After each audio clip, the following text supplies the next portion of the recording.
Latihanlah mendengarkan lukamu sendiri. Latihanlah memahami pesan yang dibawa oleh kesedihan dan dukamu. Maka jangan terlalu hanyut emosional oleh pengalaman pahit yang kamu miliki, tapi coba dengarkan ada pesan apa, ada hikmah apa yang bisa kamu raih.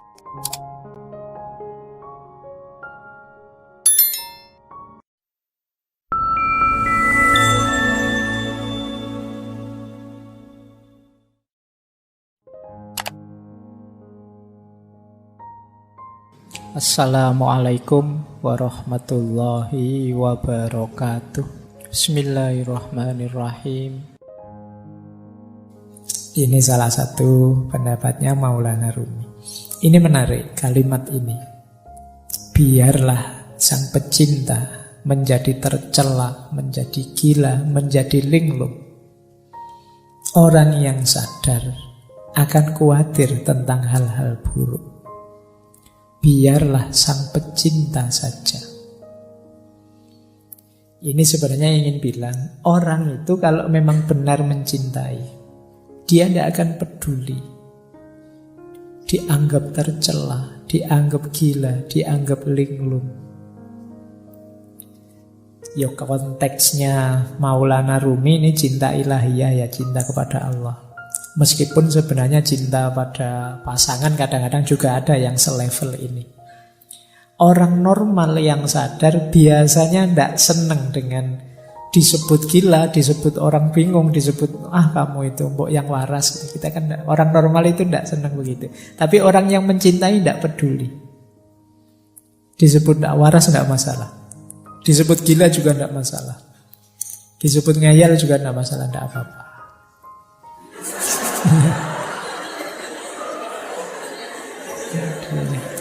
Ya. Oke. Baik, iya. Itu. Oke ya. Yang kesenggol langsung bunyi. Nah,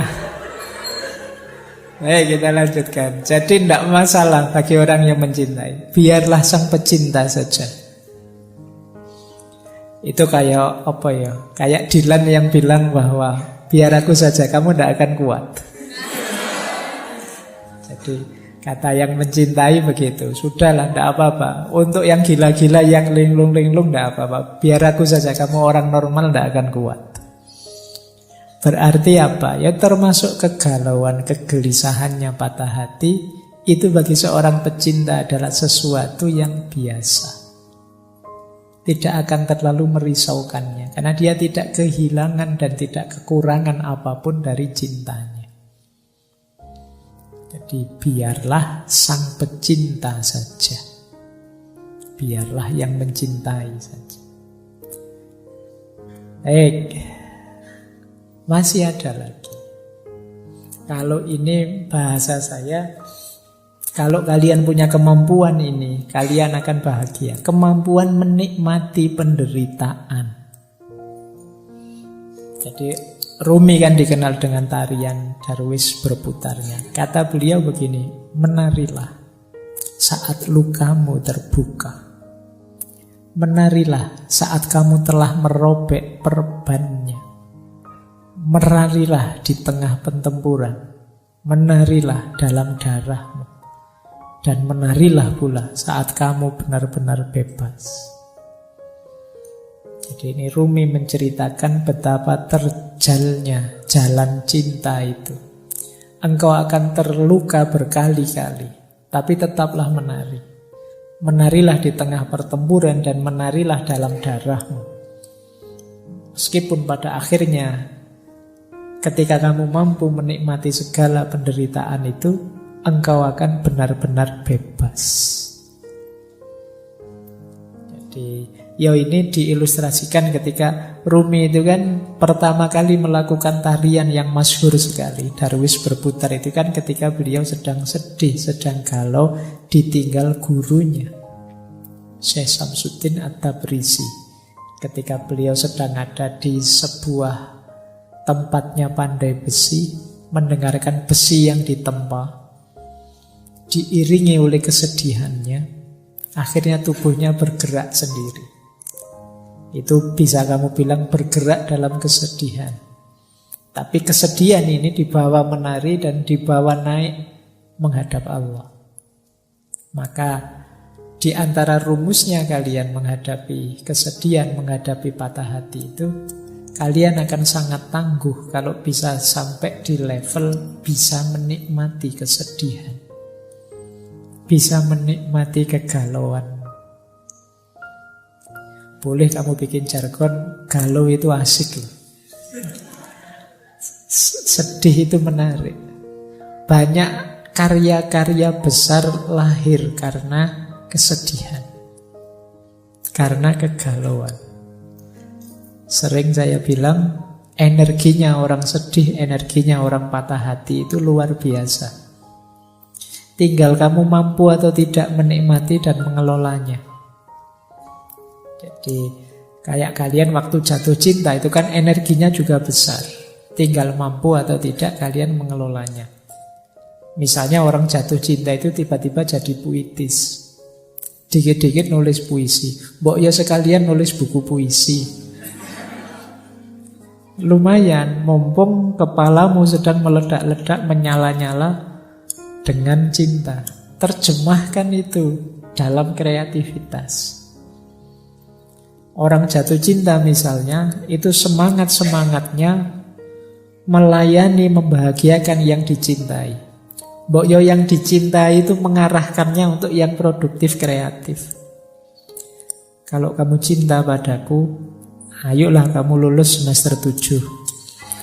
Kalau kamu cinta padaku, loh ini kan energinya jadi luar biasa. Diarahkan ke yang positif, kreatif gitu loh. Jangan hanya minta yang kecil-kecil, yang sepele-sepele.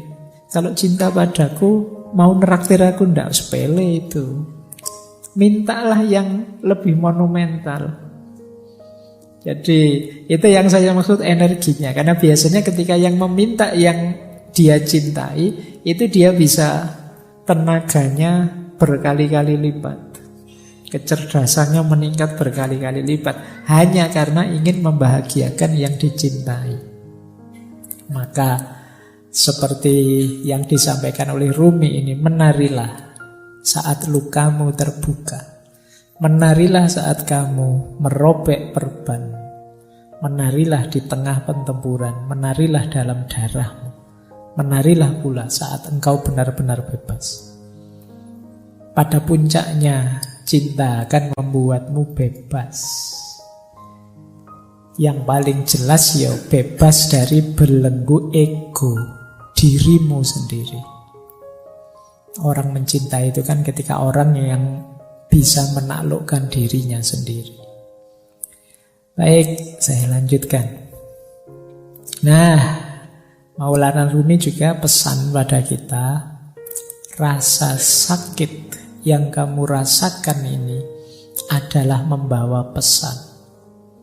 Dengarkan mereka. Jadi ini latihanlah mendengarkan lukamu sendiri. Latihanlah memahami pesan yang dibawa oleh kesedihan dan dukamu. Maka jangan terlalu hanyut emosional oleh pengalaman pahit yang kamu miliki, tapi coba dengarkan ada pesan apa, ada hikmah apa yang bisa kamu raih. Yo karena yang pesan ini Maulana Rumi, yo berarti perhatikan dia memberitahumu apa dalam rangka meningkatkan kedekatanmu kepada Allah, dalam rangka menghidupkan cintamu kepada Allah. Peristiwa pahit apapun coba kamu dengarkan. Dia membawamu pesan apa, membawakanmu pesan apa yang itu membuatmu tambah dekat pada Allah. Jadi pesan yang arahnya ke sana. Dengarkan. Karena ketika Allah menetapkan sesuatu, pasti tidak ada yang sia-sia. Termasuk menetapkan patah hatimu. Pasti Allah tidak sedang iseng, tidak sedang saya coba anak ini kalau tak bikin patah hati kayak gimana. Pasti tidak sekedar itu. Pasti Allah ingin sesuatu yang lebih besar dan lebih penting dari itu. Maka penting kita mampu membaca luka, mendengarkan patah hati. Ayat itu kan tidak hanya ayat tertulis, tapi juga ayat-ayat kauniyah. Patah hatimu dan lukamu itu ayat-ayat Allah juga. Coba dengarkan pesannya dari situ. Jangan-jangan mengingatkanmu atau mengujimu atau mendorongmu untuk tambah dekat padanya. Dan seterusnya. Baik, kita sudah ketemu Maulana Rumi dan ada kalimat yang menarik dari beliau. Di mana ada kehancuran, di situ ada harapan akan harta karun. Harta karun itu kan biasanya terkubur di balik puing-puing. Kalau tersimpan di lemari kan tidak disebut harta karun. Harta karun ini biasanya tersembunyi. Dan ini ada di balik kehancuran. Maka temukan mutiara-mutiara, temukan harta-harta di balik kesedihanmu, di balik kehancuranmu. Pasti banyak kalau kamu jeli mencarinya. Jadi ini lanjutan dari quotes yang tadi ya.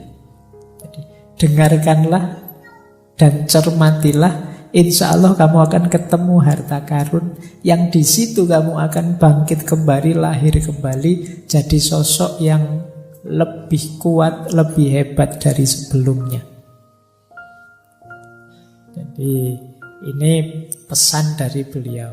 Di mana ada kehancuran, di situ ada harapan akan harta karun. Jadi jangan terlalu lama nangis-nangis sedihnya. Beri waktu tersendiri, tapi kemudian segera move on. Bacalah kesedihanmu, dengarkan pesannya, carilah mutiara-mutiara di baliknya, terus lahirlah kembali jadi sosok yang baru yang lebih tangguh. Ini yang diinginkan oleh Maulana Jalaluddin Rumi. Baik. Nah, ini tadi hubungannya dengan kesepian ya. Memang kalau kita sedang sakit, kita sedang sedih itu perlu teman. Tapi seandainya tidak ada teman dan kamu merasa sendirian, jangan merasa kesepian. Seluruh alam semesta ada dalam dirimu. Jadi, kalau sekedar ingin cerita, ingin curhat, dalam dirimu lengkap. Ada komponen alam semesta. Jangan merasa sendiri. Wong kamu itu sendirian saja sebenarnya kan sangat ramai. Kalau tidak percaya, kalau kamu di kamar sendirian itu kan, ya memang suaranya tidak ada, wong kamu tidak ngobrol. Tapi pikiranmu kan riuhnya luar biasa. Ramainya luar biasa. Kalau sekarang kadang-kadang tidak hanya pikirannya, mulutnya juga rame, apalagi kalau pas main game. Ya, kamu marah-marah sendiri, mesuh-mesuh dewe, ngamuk-ngamuk dewe. Apalagi pikiranmu. Pikiranmu itu kan tidak pernah diam. Ketika kamu sadar, ya pikiranmu bunyi terus tentang apa saja. Kamu sebenarnya ramai, jadi tidak perlu merasa kesepian. Seandainya kok dalam kesedihanmu kamu tidak menemukan teman, engkau sendiri cukup. Jangan merasa kesepian. Alam semesta ada dalam dirimu. Nah, ada kalimat menarik dari Rumi yang beliau sampaikan tadi mungkin berat. Engkau yang sedang sedih mungkin sulit, tapi I know you are tired, but come, this is the way. Aku tahu engkau mungkin sangat lelah, berat sekali melaksanakan yang dipesankan tadi. Tapi memang inilah jalannya. Jadi inilah jalan yang berlawanan dengan jalur menuju keputusasaan. Jadi aku tahu engkau lelah, tapi inilah jalannya. Ayo pelan-pelan kamu tempuh jalan ini. Jangan mengambil jalan yang sebaliknya, yaitu jalan keputusasaan.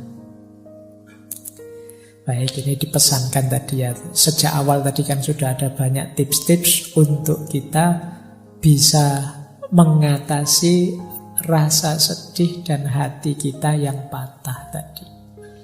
Paling tidak kita menghindari gol di gawang keputusasaan.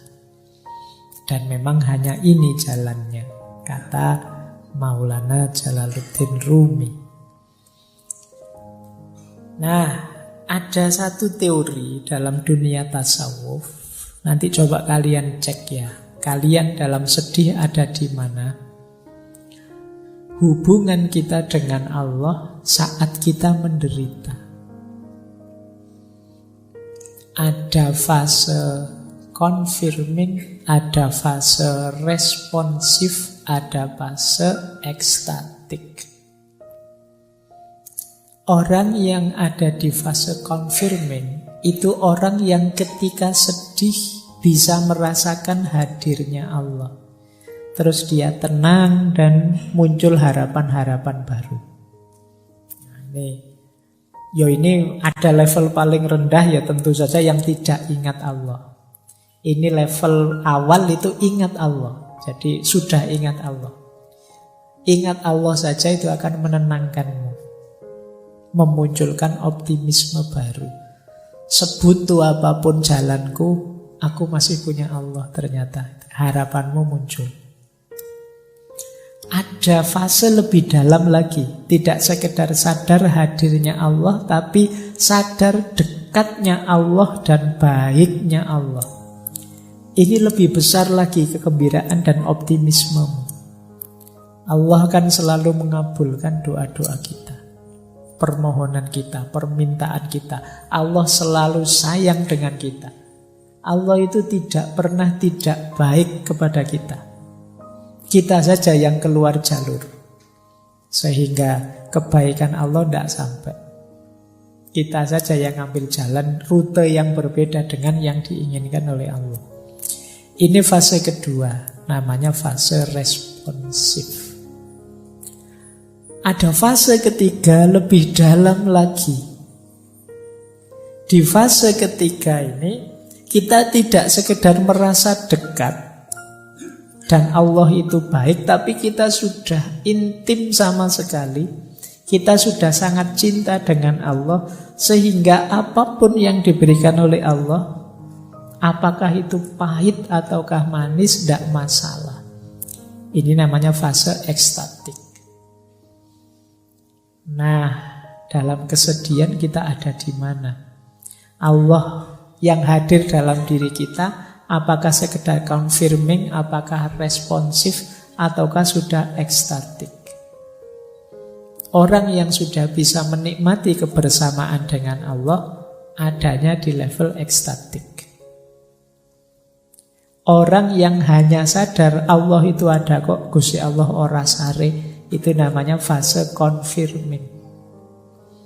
Orang yang sadar bahwa Allah itu tidak sekedar hadir, tapi dia maha baik dan akan mengabulkan semua doa kita, namanya fase responsif.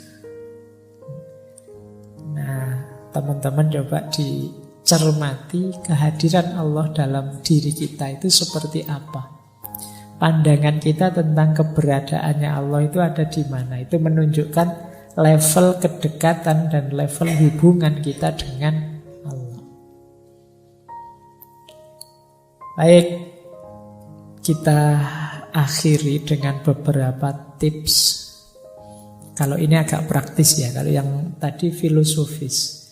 Banyak yang tanya ke saya, caranya biar hati tenang itu apa sih, Pak? Dalam penderitaan. Ini saya ambilkan langsung dari beberapa ayat ya. Nah, biar ini seperti ngaji beneran. Ada Al-Qur'annya. Segala apapun dirimu, coba kamu rujuk ayat-ayat ini. Mungkin kamu bisa lebih tenang. Yang pertama surat Al-Insyirah, ayat 5 sampai ayat 6. Yang bunyinya adalah fa inna ma'al usri yusra, inna ma'al usri yusra. Maka sesungguhnya bersama kesulitan itu ada kemudahan. Sesungguhnya bersama kesulitan ada kemudahan. Sesulit apapun hidupmu, sepahit apapun pengalamanmu, tidak usah khawatir. Pasti ada kemudahan.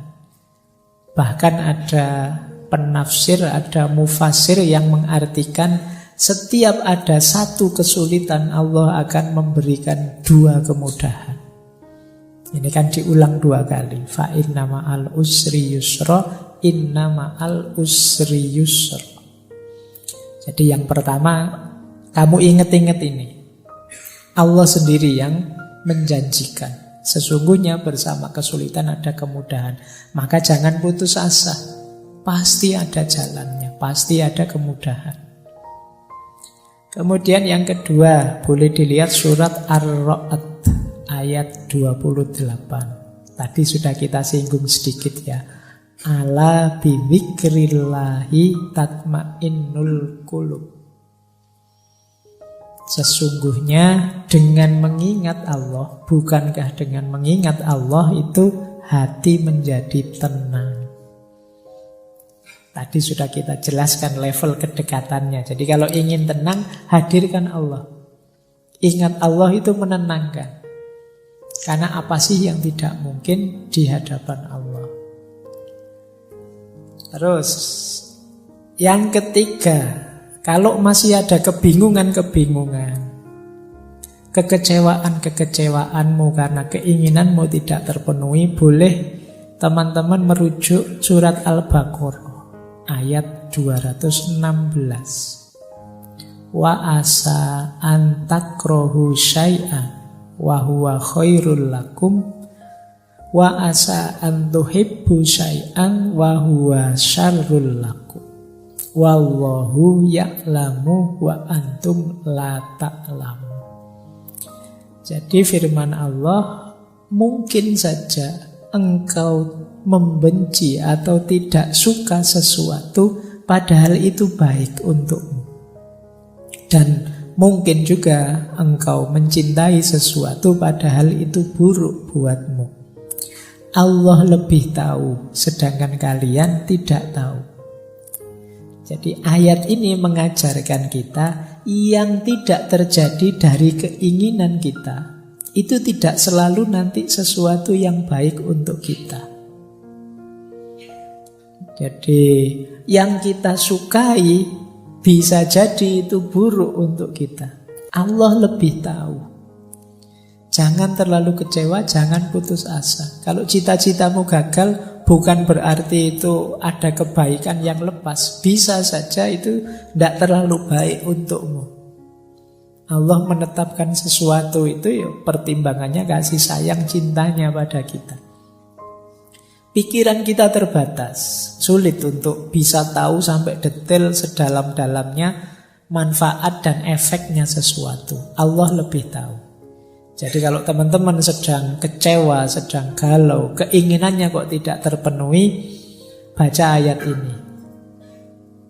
Bisa saja yang aku inginkan, yang tidak terpenuhi itu sesuatu yang aku sukai sih, tapi bisa saja dia buruk untukku. Bisa saja yang aku hindar-hindari ternyata inilah yang baik untukku. Allah tahu, kita yang tidak tahu. Nah, membaca ayat ini mungkin bisa menenangkan kita. Kalau masih ada galau-galaunya, wa idza sa'alaka ibadi anni fa inni qarib ujibu da'watad da'i idza da'ani. Kalau hambaku meminta padaku, sesungguhnya aku dekat. Aku menjawab doa orang yang berdoa saat dia berdoa padaku. Jadi ayat ini menenteramkan kita masih punya Allah dan Allah dekat. Apapun yang aku minta, insya Allah akan dikabulkan. Nah, ini akan menenangkan kita. Yang terakhir surat Ar-Ra'd ayat 24. Salamun alaikum bima sobartum fa ni'ma uqbaddar. Ini finalnya. Kalau memang yang atas-atas tadi masih sulit, sadarilah tetap salamun alaikum bima sobartum. Selamat atas kamu karena kesabaranmu. Fa ni'ma ubaddar itu betapa nikmatnya rumah tempat kita kembali nanti ke hadapan Allah. Hidup ini memang banyak ujian, banyak kesulitan, tidak masalah, sabarlah. Ada kenikmatan puncak nantinya bersama Allah. Itu fa ni'ma ubaddar. Ini dari Al-Quran. Boleh teman-teman mengambil, ini masyhur sekali, penenang hati, obat hati. Ini sebenarnya nasihatnya Syekh Ibrahim Al-Khawas. Bisa dicek di kitab Risalah Al-Qusairiyah. Kalau di Indonesia sudah jadi lagu terkenal sekali. Dawaul Qalbi Khamsatu Asya'a. Obatnya hati itu ada 5 hal.